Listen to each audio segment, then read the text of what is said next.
Hey, welcome back to the next step. This is where the fun begins. Coloring.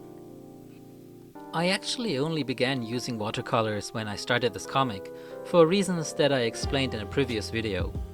However, that also meant that a lot of learning by doing was required, and I had to redo many panels over and over again, especially on the first few pages, or even entire pages completely.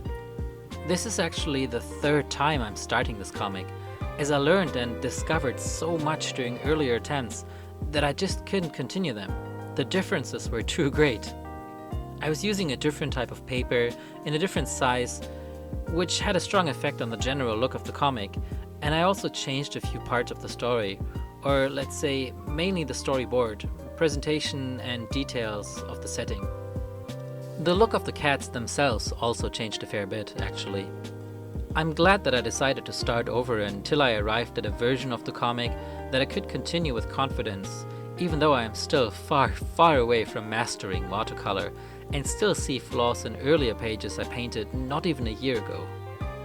I did actually switch a few of these panels out, especially on page 1, mostly because I want the first impression of my comic to be as good as possible for any new reader.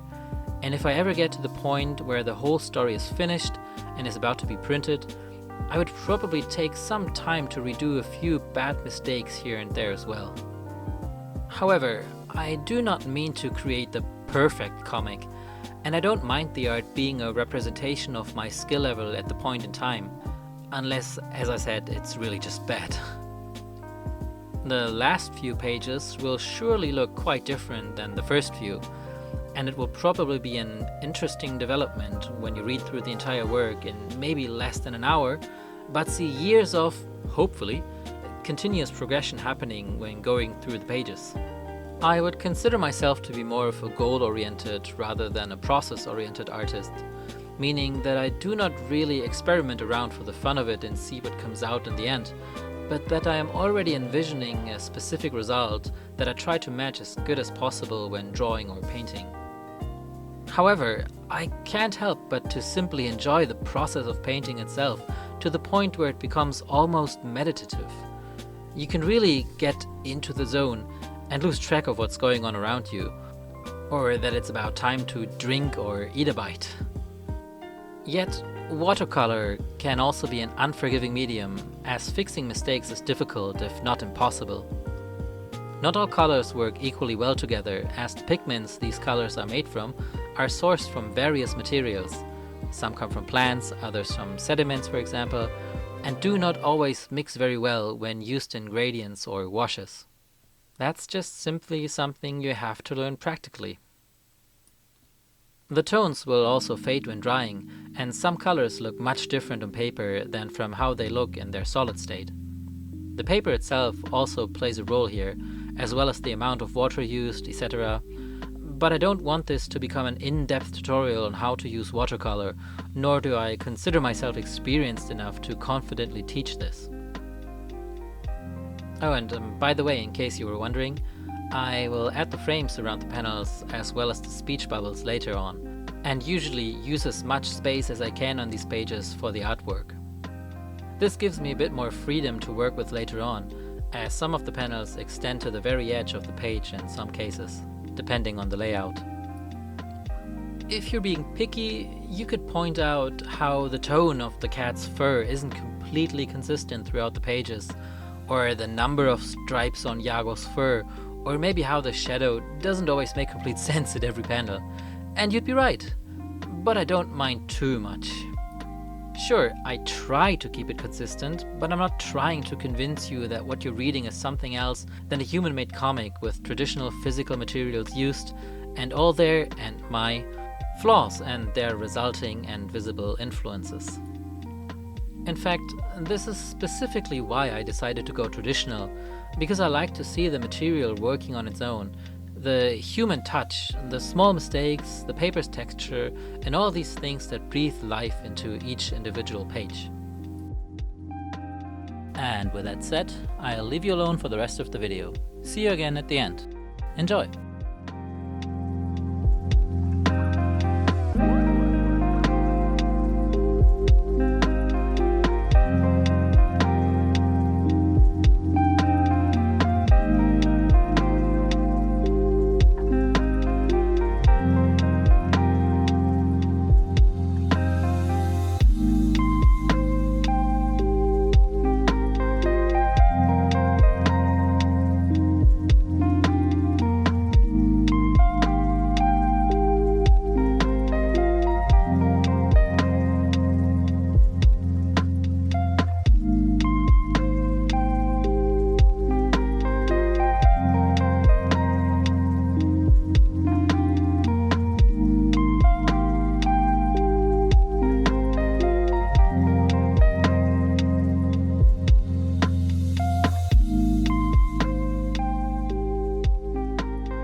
that about does it for coloring.